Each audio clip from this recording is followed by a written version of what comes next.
बिस्मिल्लाहिर्रहमानिर्रहीम। अस्सलाम वालेकुम नादरीन, आप यूट्यूब चैनल देख रहे हैं। मैं इमरान खान हूँ।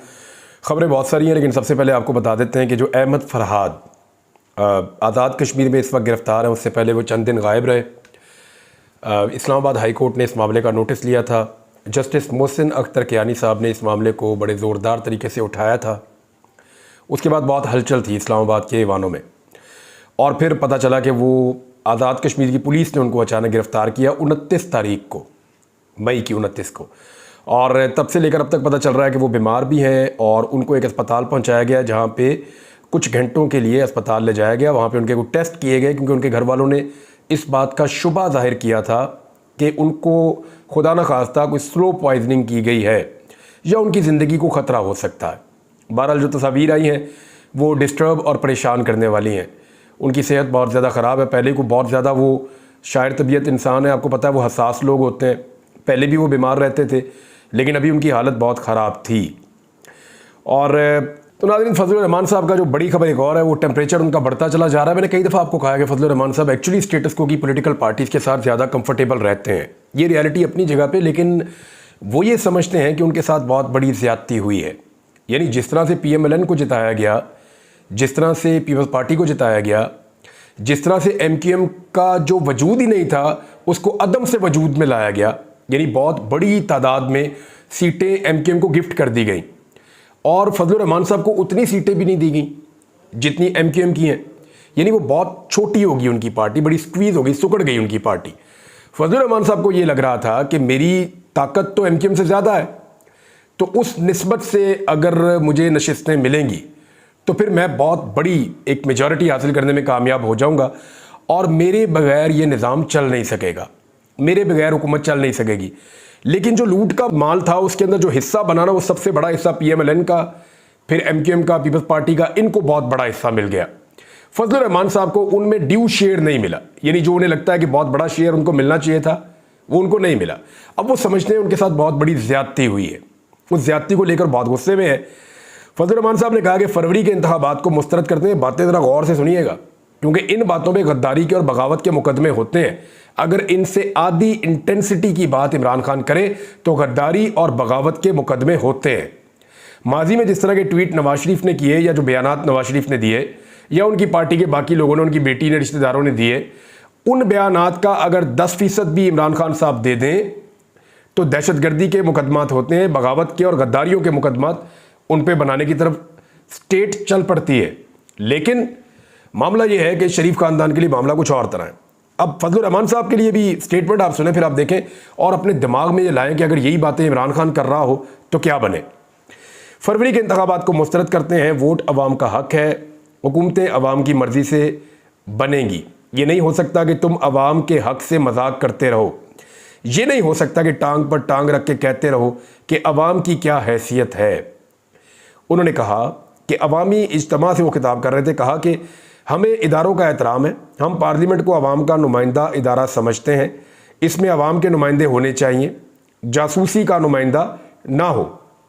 हम फौज की इज्जत करते हैं। इस मुल्क को बनाने में तुम्हारा कोई किरदार नहीं है, लेकिन तोड़ने में है। हालात को वहां तक ना लेकर जाओ जहां से तुम और हम वापस ना आ सके। अंग्रेज से आज़ादी तुमने हासिल नहीं की, मेरे अकाबरीन ने हासिल की। अगर हम 100 साल से अंग्रेज़ों से लड़ सकते हैं तो इनसे भी लड़ सकते हैं। कायद आज़म ने कहा था इस मुल्क में जमहूरियत होगी, लेकिन जमहूरियत का जनाजा निकाल दिया गया है। 25 साल से हमारी मईशत गिरती जा रही है, दूसरी कौमें तरक्की कर रही हैं और हम गिरते चले जा रहे हैं। मईशत गिरने की वजह मखसूस घराने और इदारे हैं। आज किसानों का बुरा हाल है, उनसे गंदुम नहीं खरीदी जा रही। फजलुर रहमान ने कहा कि तुम्हारा पाकिस्तान के क़याम में कोई किरदार नहीं, बल्कि तोड़ने में तुम्हारा किरदार है। अगर हमें गिरफ्तार होना पड़ा तो गिरफ्तारी देंगे, अगर कब्र में जाना पड़ा तो उसके लिए भी तैयार है। तुमने 35 लाख टन कीड़े वाला गंदम क्यों मंगवाया? तुमने किसके साथ सौदा किया? फजलुर रहमान ने कहा कि बगावत हम नहीं कर रहे, बगावत वो इदारे कर रहे हैं जो आईन तोड़ते हैं। जर्नैलों ने आईन के साथ खिलवाड़ किया। हम इदारों को बताना चाहते हैं कि अपना हक भीख मांगकर नहीं, जंग लड़कर लेंगे। तुमने दहशतगर्दी के खिलाफ जंग लड़ने का ऐलान किया, लेकिन दहशतगर्दी बढ़ती जा रही है। फजलुर रहमान ने कहा कि अगर दहशतगर्दी सरहदों से हो रही है तो फिर तुम सरहदों पर कहां खड़े हो? तुमने 20 साल में कबाइल को तबाह बर्बाद कर दिया। पाकिस्तानी तुम्हारे किरदार की वजह से अपने इदारों से नफरत करते हैं। रियासत के लिबादे में किसी को गद्दार कहने की कोशिश ना करो, जो भी होगा तुम्हारी वजह से होगा। फजलुर रहमान ने कहा कि अमन व अमान तबाह हो रहा है। खैबर पख्तूनख्वा और बलूचिस्तान के लोग शदीद बदअमनी का शिकार हैं। मैं जानता हूं कि खैबर पख्तूनख्वा में इदारों की रिट खत्म हो चुकी है। आइन के तहत कौम को इस्लामी निज़ाम और माशी हुकूक देना होंगे। उलमा ने क़याम अमन में इदारों का साथ दिया है, क्या यही इनका गुनाह है? फोर्थ शेड्यूल हमारा रास्ता नहीं रोक सकता। ये जज्बा बढ़ता रहेगा, रुकेगा नहीं। 7 सितंबर को ख़त्म नबूवत गोल्डन जुबली के मौका पर मीनार पाकिस्तान पर यौमुल फतह मनाएंगे। उम्मीद है कि अदालत उज़्मा कादियानियत पर अपने फैसले के जरिए कौम को शारे दस्तूर पर जमा होने का मौका नहीं देगी। परचम नबवी सल्लल्लाहु अलैहि वसल्लम बुलंद करके अहद करो कि हम इंशाअल्लाह इस परचम का कर्ज खून देकर उतारेंगे। फजलुर रहमान ने कहा कि फ़लस्तीन के मुसलमानों ने कुर्बानी दी, अब यूरोपीय ममालिक भी फ़लस्तीन को बतौर रियासत तस्लीम करने पर मजबूर हो चुके हैं। हम फ़लस्तीनियों को यह पैगाम देना चाहते हैं कि पाकिस्तानी आपके साथ हैं। अब इदारों पे, फ़ौज पे, जर्नैलों पे जिस लेवल की तनकीद फजलुर रहमान साहब ने की है ना, इसका 10% इमरान खान साहब करें ना, तो फिर आप देखें कैसे ऑपरेशंस होते हैं और मामला कहाँ जाते हैं। असल में हर वो शख्स काबिल कबूल होता है, चाहे वो कुछ भी कहे, जो स्टेटस को का हिस्सा है। जो आदमी स्टेटस को का हिस्सा है ना, उसको वापस कंट्रोल करना बड़ा आसान होता है। वो अगर निकल भी जाता है ना थोड़ा सा और एक लिमिट क्रॉस कर जाता है, तो सिस्टम ये जानता है कि इसको सिस्टम में बड़े आराम से वापस लाया जा सकता है, क्योंकि ये स्टेटस को का हिस्सा है। इसलिए सिस्टम गुस्सा नहीं करता।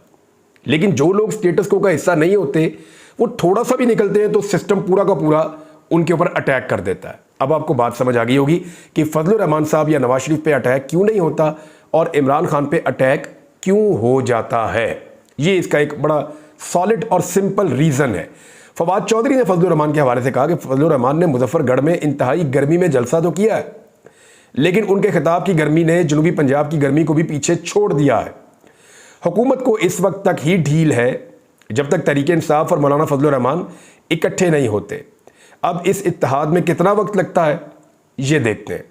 तो उम्मीद तो बांधी हुई है लोगों ने फजलुर रहमान साहब के साथ। देखिए, इस वक्त फजलुर रहमान साहब को पाकिस्तान तहरीक इंसाफ की ज़रूरत है, क्योंकि अवाम के अंदर उनकी पदीराई बयानिया सारा उनके पास है। और तहरीक इंसाफ को फजलुर रहमान साहब की इसलिए ज़रूरत है कि देखें वो क्या कुछ कह रहे हैं, उनको डंडे नहीं पड़ रहे या उनके ऊपर पर्चे नहीं हो रहे, तो इसलिए तहरीक इंसाफ को भी एक कवर मिल जाएगा। तो इस वक्त दोनों को एक दूसरे की ज़रूरत ज़रूर है, लेकिन दोनों की सोच, दोनों का नज़रिया और स्टेटस को के बारे में दोनों का जो तर्ज अमल है वो बिल्कुल मुख्तलिफ है। नाज़रीन, जो बिजली इस्तेमाल करने वाले सारिफीन हैं उनके लिए पाकिस्तान में बहुत बुरी खबर है। एक तो 65 रुपये तक का यूनिट हो चुका है, जो इस खित्ते में सबसे महंगा है, और ये यूनिट आने वाले दिनों में 80 रुपये से ज़ायद होने जा रहा है। इसके बारे में इतलात मिल रही हैं और IMF के मुआहदों के बाद और ज़्यादा गरीब आदमी की कमर टूटने वाली है। अब इसके अंदर जितने टैक्सेस इन्वॉल्व है ना, आप अपना बिल पकड़िए, उसके टोटल यूनिट गिनिए और अपने टोटल बिल के ऊपर उन यूनिट को तकसीम करके देखिए। मैंने कल 2 बिलों को तकसीम करके देखा है, वो 125 रुपये से ऊपर का यूनिट बन रहा है। इस तरह के टैक्स इन्होंने बीच में लगा दिए हैं। यानी अगर यूनिट की प्राइस लेनी है तो सारा कुछ उसके अंदर होना चाहिए ना। मजीद जो टैक्सेस हैं, मैं अभी कुछ बिल लेकर आऊँगा, आपके सामने रखूँगा, आपको दिखाऊँगा कि पाकिस्तान में किस तरीके से धोखा किया जा रहा है सारिफीन के साथ, और बिजली की कीमत लगातार बढ़ती चली जा रही है। मियाँ असलम इकबाल ने इस पर स्टेटमेंट दिया। उन्होंने कहा, शदीद तरीन गर्मी में बनता तो ये था कि हुकूमत आवाम के लिए किसी आसानी का सामान करती और उनको बिजली के बिलों में कुछ रिलीफ देती, ताकि गरीब आदमी कम से कम एक पंखा या कूलर बगैर परेशानी के चला सकता। मगर यहाँ इस मुस्तरद टोले ने एक बार फिर बिजली के बिलों में इजाफा करके आवाम को आग के कुएं में धकेल दिया है।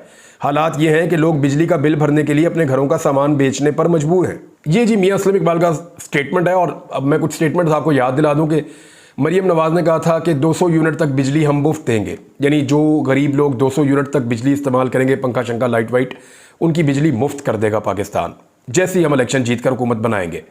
फिर बिलावल आए, बिलावल ने कहा जी जैसे ही हम लोग हुकूमत बनाएंगे हम 300 यूनिट तक चले जाएंगे। फिर मरियम ने भी, यानी सब ने मिलकर फिर एक से बढ़ के एक स्टेटमेंट आ रहा था, तो ये लोग 300 यूनिट तक पहुंच गए थे कि बिजली मुफ्त देंगे। अब इन दोनों जमातों ने मिलकर हुकूमत बनाई हुई है और बिजली को महंगे से महंगा करते चले जा रहे हैं, अपना वादा भी पूरा नहीं कर रहे। तो इनको इनका वादा तो हम याद दिलाते रहेंगे। 2 नंबरी पाकिस्तान में इस तरह की हो रही है जिसमें से एक के ऊपर निशानदेही की है साकिब बशीर साहब ने। ये सीनियर जर्नलिस्ट हैं, बड़ी ज़बरदस्त बात इन्होंने लिखी है। उन्होंने कहा कि एक्स यानी ट्विटर 17 फरवरी को बंद किया गया था। 4 हाई कोर्ट्स में 4.5 माह से केसेस ज़ेरे इल्तवा है। अदलिया भी रूटीन में चलाई जा रही है। शुरू में सिंध हाई कोर्ट ने इब्तदाई ऑर्डर दिया था कि बंदिश खत्म की जाए, लेकिन इसको हुकूमत ने लिफ्ट ही नहीं कराई और ना ही अदालत ने अमल दरामद के लिए जोर लगाया। इस्लामाबाद हाई कोर्ट 11 जून, सिंध हाई कोर्ट 6 जून, पेशावर हाई कोर्ट 7 जून को समाअत करेगी, जबकि लाहौर हाई कोर्ट की अभी तक तारीख ही नहीं आई। दूसरी जानिब हुकूमत भी टस से मस नहीं हो रही। अलबत्ता वज़ीर-ए-आज़म पाकिस्तान से लेकर नीचे तक सब अपनी अपनी पोस्ट के लिए VPN का इस्तेमाल कर रहे हैं। अजीब मजाक है इस मुल्क में। इस 4.5 माह की सूरत हाल से एक अलमिया ने जन्म लिया है कि कल सोशल मीडिया का कोई भी प्लेटफॉर्म हुकूमत किसी भी वक्त बंद कर दे, इसकी दाद रसी के लिए कोई फोरम मौजूद नहीं है। जो फोरम है उसकी हालत एक्स वाले मामले में आपने देख ली होगी। यानी अदालत तो इंसाफ दे ही नहीं पा रही। देखें, सोशल मीडिया अब एक बहुत बड़ी रियलिटी है। अब ये बुनियादी इंसानी हुकूक का मामला हो गया है। आप ये देखिए ना कि पाकिस्तान में ट्विटर या एक्स बंद है पिछले कई महीनों से। 4 महीने हो गए उसको खोल ही नहीं रहे। मार्च गुजर गया, अप्रैल, मई गुजर गया, फिर आधा जो है वो फरवरी गुजर गया और अब जून का महीना शुरू हो गया और अभी तक जो है वो ट्विटर की बंदिश खत्म नहीं की जा सकी इस मुल्क के अंदर, जहां पे करोड़ों लोग इसको इस्तेमाल करते हैं। और वज़ीर-ए-आज़म जो है वो उसको गैर कानूनी और गैर अखलाकी तरीके से VPN लगाकर इस्तेमाल कर रहे हैं। बाकी सारे भी ऐसे ही कर रहे हैं मजबूरन, लेकिन वज़ीर-ए-आज़म की क्या मजबूरी है, फिर वो उसको छोड़ दें। 2 बड़े अहम केसेस हैं जो अब अदालतों में लगने जा रहे हैं। उनमें से एक लाहौर हाई कोर्ट में है और जो दूसरा केस है वो इस्लामाबाद हाई कोर्ट में है। बड़े अहम केस है। लाहौर हाई कोर्ट वाला केस ये है कि इलेक्शन एक्ट में जो तरमीमी ऑर्डिनेंस जारी किया गया 2024 का, जिसको आसिफ अली जरदारी साहब की गैर मौजूदगी में यूसुफ रज़ा गिलानी साहब ने, क्योंकि वो चेयरमैन सेनेट है और सदर की गैर मौजूदगी में चेयरमैन सेनेट जो है वो सदर का ओहदा संभाल लेता है, लिहाजा यूसुफ रज़ा गिलानी साहब ने 2 ऑर्डिनेंस जारी किए थे और उनको चैलेंज किया गया है लाहौर हाई कोर्ट में, क्योंकि लाहौर हाई कोर्ट में ये मामला फंसा हुआ है। ख़ास तौर पे जो इलेक्शन ट्रिब्यूनल वाला मामला है, इलेक्शन ट्रिब्यूनल के लिए हाजिर सर्विस हाई कोर्ट के जजेस को तैनात किया जाता है, उनको नोटिफाई किया जाता है। लाहौर हाई कोर्ट ने 6 जजेस के नाम भी दिए हैं, लेकिन इस नोटिफिकेशन के मुताबिक जो रिटायर्ड जज हो चुके हैं उनमें से मर्जी के जजेस को भी ट्रिब्यूनल बनाया जा सकेगा। इलेक्शन कमीशन को नाम हुकूमत दे देगी, फलां फलां को बना दे, वो उनको बना देंगे और वो हुकूमत के मुताबिक फैसला देंगे। यानी अपनी मर्जी के जजेस लाओ, अपनी मर्जी के फैसले कराओ। रिटायर्ड जजेस अपनी मर्जी के ला रहे हैं वो। अब इसमें ये केस जो है वो लग गया अदालत में। डॉन न्यूज़ के मुताबिक जस्टिस शम्स महमूद मिर्ज़ा नदीम सरवर की वसातत से दायर दरख्वास्त पर समाअत करेंगे। दरख्वास्त में सदर मुमलिकत वज़ीर-ए-आज़म को बदरिया प्रिंसिपल सेक्रेटरी फ़रीक बनाया गया है। इसके अलावा पटिशन में इलेक्शन कमीशन को भी फ़रीक बनाया गया है। इसमें जो मौक़िफ़ है वो ये है कि इलेक्शन एक्ट तरमीमी ऑर्डिनेंस आईन से मुतसादिम है। ऑर्डिनेंस के मुताबिक ट्रिब्यूनल्स के लिए हाजिर सर्विस जज की तैनाती के लिए चीफ जस्टिस से मुशावरत होगी। रिटायर्ड जज की तैनाती के लिए मुशावरत ना करना खिलाफ आइन और कानून है। देखिए, ये ऑर्डिनेंस से इसलिए नहीं हो सकता कि इसके लिए आइन को बदलना पड़ेगा और आइन में तरमीम करने के लिए ज़रूरी है कि 2/3 अक्सरियत मौजूद हो और 2/3 अक्सरियत के लिए ज़रूरी है कि कादी फ़ायद साहब उस बेंच में बैठें और अक्सरियत उनका साथ दे दे फुल कोर्ट में और वो मखसूस नशिस्तें PMLN, Peoples Party, Fazlur Rehman और बाकी जमातों में बांट दें। तो इस तरह फिर कादी साहब की एक्सटेंशन का मामला भी हो सकता है और इस किस्म की जो तरामीम है आइन के अंदर जो अपने फ़ायदे के लिए की जानी है, इस निज़ाम और सिस्टम को बचाने के लिए की जानी है, फॉर्म 47 की हुकूमत को आगे बढ़ाने के लिए की जानी है, फिर वो की जा सकेंगी। दूसरा जो एक अहम केस है उसके बारे में भी मैं आपको बता देता हूँ। वो जस्टिस बाबर सत्तार साहब की फैमिली का जो डाटा लीक किया गया था सोशल मीडिया पर और उनके खिलाफ एक तौहीन आमेज़ सोशल मीडिया पर मुहिम चलाई गई थी, ये 3 जून को समाअत के लिए मुकर्रर है। 3 जून को और भी केसेस लगे हुए हैं। एक ये फुल कोर्ट का केस है, सुप्रीम कोर्ट ऑफ पाकिस्तान में लगने जा रहा है मखसूस नशिस्तों वाला। जो एक और केस है, क्योंकि ये जो दिन है ना कल का, वो सारा अदालत का दिन है ऐसा लगता है, क्योंकि उसमें साइफर वाला मामला भी आगे बढ़ेगा, कुछ और कानूनी मामला भी आगे बढ़ेंगे। तो ये तौहीन अदालत वाला मामला जो है ये भी वहाँ चलेगा, जिसमें जस्टिस मोहसिन अख्तर कियानी साहब की सरबराही में लार्जर बेंच समाअत करेगा और जस्टिस तारिक महमूद जहांगीरी और जस्टिस सरदार एजाज इसहाक खान भी इसका हिस्सा होंगे। पहले ये केस 6 जून को लगाया गया था, अब इसको 3 जून के लिए मुकर्रर कर दिया गया है। एक बड़ी अहम बात है इमरान खान साहब के हवाले से, और अब कुछ लोगों को समझ आना शुरू हो गई है। पहले सबको ये लगता था कि इमरान खान साहब जेल से जो स्टेटमेंट देते हैं वो जज्बाती स्टेटमेंट देते हैं, लेकिन वो जज्बाती स्टेटमेंट नहीं है। अब सबको समझ आ रही है कि इमरान खान बहुत सोच समझ कर स्टेटमेंट देते हैं। जब वो बयान देते हैं तो उनको आइडिया होता है कि मेरे बयान के बाद इस किस्म का रिएक्शन आएगा, और उस रिएक्शन के बाद चीज़ें किस तरफ जाएंगी उनको ये भी आइडिया होता है। मिसाल के तौर पे महमूदुर रहमान कमीशन रिपोर्ट वाला मामला जब उन्हें खोला तो इमरान खान को शायद ये आइडिया था कि ये मामला चला जाएगा गद्दारी की तरफ, और फिर बहुत हसास तरीके से सब इसको देखेंगे कि जी इदारों को और अवाम को लड़ाने की साजिश है, और इसको अदालत में लाने की धमकी दी जाएगी और हमें डराया जाएगा, मुकदमात की धमकियाँ दी जाएंगी।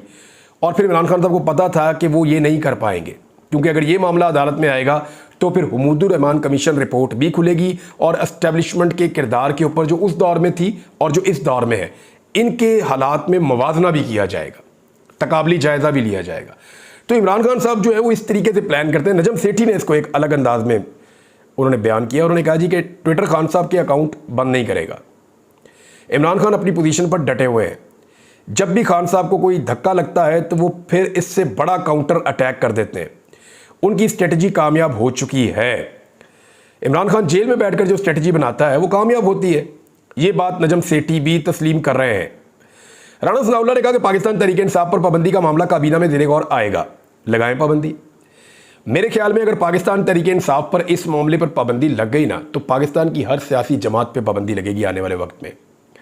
इमरान खान तो इसमें से निकल जाएगा, उसकी पसली बड़ी तगड़ी है, वो ये वाली मार खा लेगा। लेकिन इसके बाद जो पंचिंग बैग बनेगा ना वो 2 झटकों की मार नहीं है।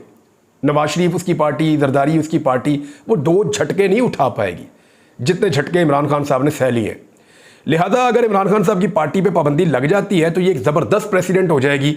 बाकी पार्टियों पर पाबंदी लगाने के लिए एक मौका मिल जाएगा आइंदा के लिए, ना सिर्फ एस्टेब्लिशमेंट को बल्कि अगर इनके खिलाफ दूसरी पॉलिटिकल पार्टीज आएंगी तो उनको भी। बाबर अवान साहब ने लगता है इसके हवाले से एक स्टेटमेंट दिया। उन्होंने कहा इमरान खान को तोड़ने का प्लान बनाते थे ये सब मिलकर, यानी इमरान खान को तोड़ने का प्लान बनाया था और इमरान खान ने इन सब को तोड़कर रख दिया है। ये जी बाबर अवान साहब का स्टेटमेंट है। नाज़रीन कुछ और चीज़ें बाद में शेयर करते हैं। अब तक के लिए इतने, अपना ख्याल रखिएगा, अपने इस चैनल का भी। अल्लाह हाफ़िज़।